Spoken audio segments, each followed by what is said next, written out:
दोस्तों, आज मैं आपको बहुत प्यारी सी एक इमोशनल लव स्टोरी सुनाने जा रहा हूँ। यह स्टोरी दो अलग-अलग गांव में रहने वाले प्रेमियों की है, जो कि एक दूसरे से बहुत प्यार करते हैं, पर उनके इस प्रेम के बारे में इनके घर वालों को जरा भी खबर नहीं होती है। तो क्या इनके प्यार की खबर इनके घर वालों को पता चलेगी? और पता चलती भी है तो क्या उनके घर वाले राजी होते हैं या नहीं, या फिर वह हमेशा के लिए बिछड़ जाते हैं? ये तो आपको स्टोरी पढ़कर ही पता चलेगा। तो बिना समय जाया करते हुए आप हमारी इस emotional love story in Hindi को पढ़िए। उम्मीद करूँगा कि आपको यह स्टोरी पसंद आएगी। यह प्रेम कहानी एक छोटे से गांव में रहने वाले एक लड़के की है, जो कि अपने नज़दीक के गांव में रहने वाली एक लड़की से मोहब्बत करता था। वह दोनों एक दूसरे को बहुत पसंद करते थे, पर उन्हें पता था कि उनके इस रिश्ते को उनके घर वाले कभी भी नहीं स्वीकारेंगे। लड़के का नाम अभिषेक था और लड़की का नाम माधुरी। अभिषेक एक छोटे से किसान का बेटा था और माधुरी एक बड़े जमींदार की बेटी थी। दोनों की हैसियत में काफ़ी समानताएं थी, पर वो कहते हैं ना कि प्यार कभी हैसियत देख के नहीं किया जाता। अभिषेक हर रोज़ शाम 6 बजे माधुरी से मिलने चोरी छुपे उसके गांव जाया करता था। वहां वह तालाब के किनारे बैठकर अपनी शादी के सपने को सच करने की बातें करते रहते थे। चोरी छुपे मिलना उनकी मजबूरी हुआ करती थी, क्योंकि गांव में अक्सर ऐसे रिश्तों पर हमेशा सवाल उठते खड़े रहते हैं और गांव के लोगों की हमेशा से ही चाहते हैं कि उनके बच्चों का विवाह उनकी जात बिरादरी के अंदर ही हो, ना कि उससे बाहर। और अभिषेक और माधुरी की बिरादरी भी अलग-अलग थी, इसलिए उन्हें इस बात का भी डर भी सताता रहता था। यूं ही रोज-रोज अभिषेक का घर से एक ही समय पर निकलना और पास के गांव में जाना उसके पिताजी को थोड़ा अजीब सा लग रहा था कि यह रोज इसी समय पर रोज क्या करने जाता है। तो एक दिन अपने शक को दूर करने के लिए उसके पिता ने उसका पीछा करने की सोची और उसके पिता ने उसके अगले दिन ही अभिषेक का पीछा किया। जब अभिषेक दूसरे गांव पहुंचा तो उसके पिता ने देखा कि वह तो तुलंग गांव के जमींदार की बेटी माधुरी से मिल रहा है और उसके साथ गले लग रहा था। यह सब देख उसके पिताजी को काफ़ी शर्मिंदगी महसूस हुई और वह वहां से चले गए। जैसे ही थोड़े समय बाद जब अभिषेक घर पहुंचा तो उसके पिता ने उससे पूछा कि आज तुम तुलंग गांव में क्या कर रहे थे? तो अभिषेक ने बोला, कुछ नहीं पिताजी, मैं बस अपने दोस्त से मिलने गया था। उसके मुंह से झूठ सुनते ही उसके पिता गुस्से में आकर उसको एक तमाचा लगाया और कहा कि दोस्त से मिलने गए थे या याशी करने गए थे? मैंने तुम्हें आज तुलंग गांव के जमींदार की बेटी के साथ देखा था। क्या कर रहे थे तुम उसके साथ? तुम्हें जरा भी शर्म नहीं आई कि अपने माँ बाप का नाम तुम इस कदर डुबा रहे हो? वो तो शुक्र मनाओ कि मैंने आज तुम्हें देख लिया। अगर गांव का कोई और व्यक्ति देख लेता तो बदनामी तो होती अलग, और उस लड़की के भाई तुम्हारे हाथ पैर तोड़ते वो अलग। अभिषेक अपनी की गई गलती पर शर्मिंदा होता है और अपने पिता से कहता है कि मुझे माफ़ कर दीजिए, मेरे से बहुत बड़ी गलती हो गई। मुझे आपको यह बात पहले ही बता देनी चाहिए थी कि मैं माधुरी से बहुत प्यार करता हूँ और मैं उसके बिना एक पल भी नहीं जी सकता। यह सुनते ही उसके पिता उससे कहते हैं कि बेटा देखो, ये बात तुम्हें भी पता है कि वो हमसे हैसियत में कितने बड़े हैं और वो तुम्हारे इस रिश्ते को कभी नहीं स्वीकारेंगे।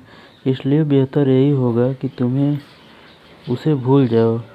अपने पिता की बात सुनकर अभिषेक काफ़ी मायूस हो जाता है और पूरी तरह से टूट जाता है। काफ़ी दिन बीत जाते हैं। अभिषेक और माधुरी एक दूसरे से नहीं मिले होते हैं। माधुरी काफ़ी परेशान होती है कि कुछ दिनों से अभिषेक उससे मिलने क्यों नहीं आ रहा है।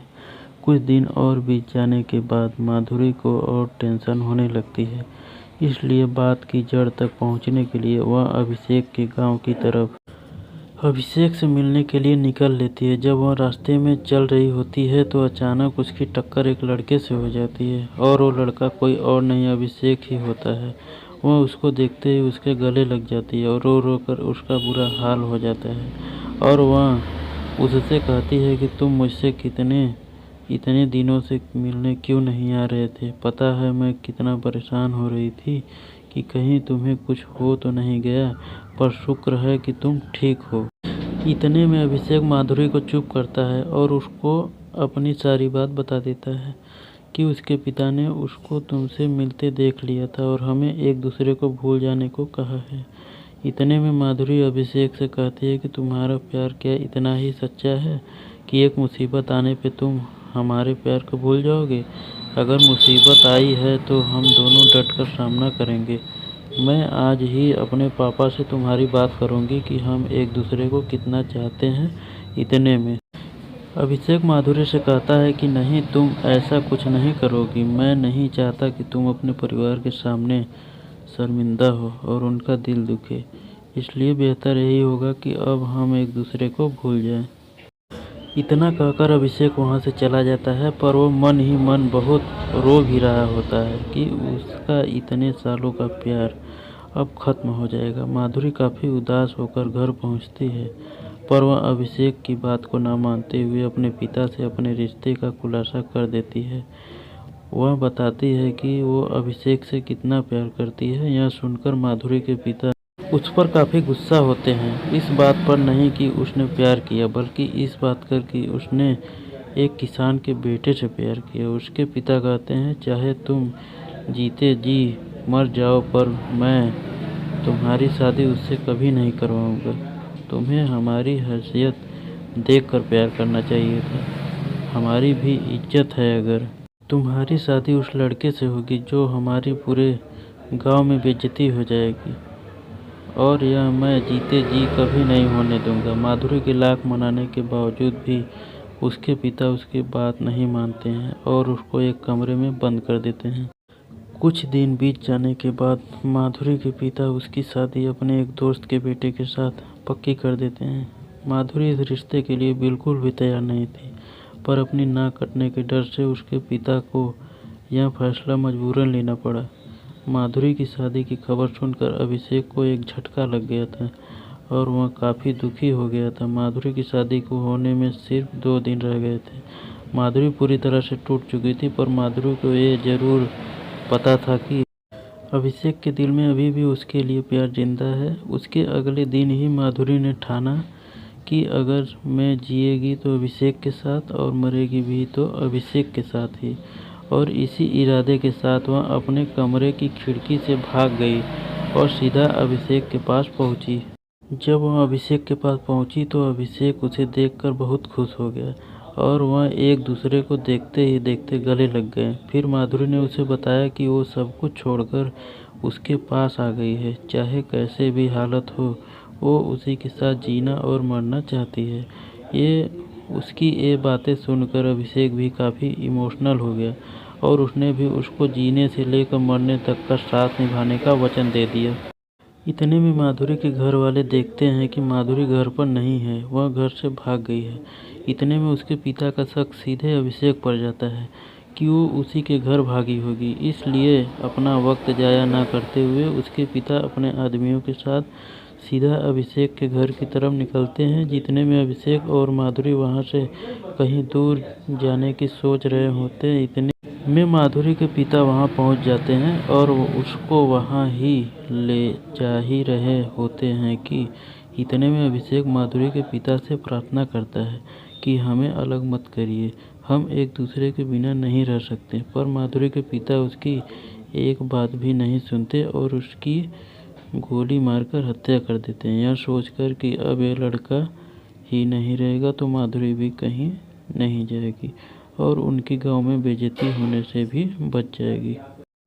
अभिषेक अब मर चुका था और अगले दिन माधुरी की शादी होनी थी, पर माधुरी इस शादी के लिए बिल्कुल तैयार नहीं थी, बल्कि वह तो अब अभिषेक के गम में डूब चुकी थी और उसने यह वचन लिया था, अगर जिएगी तो अभिषेक के लिए ही और मरेगी तो अभिषेक के लिए ही।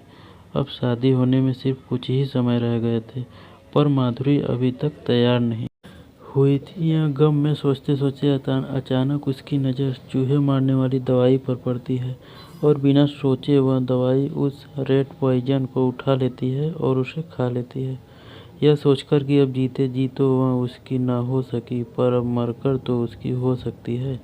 और उसके कुछ पल बाद ही माधुरी की मौत हो जाती है।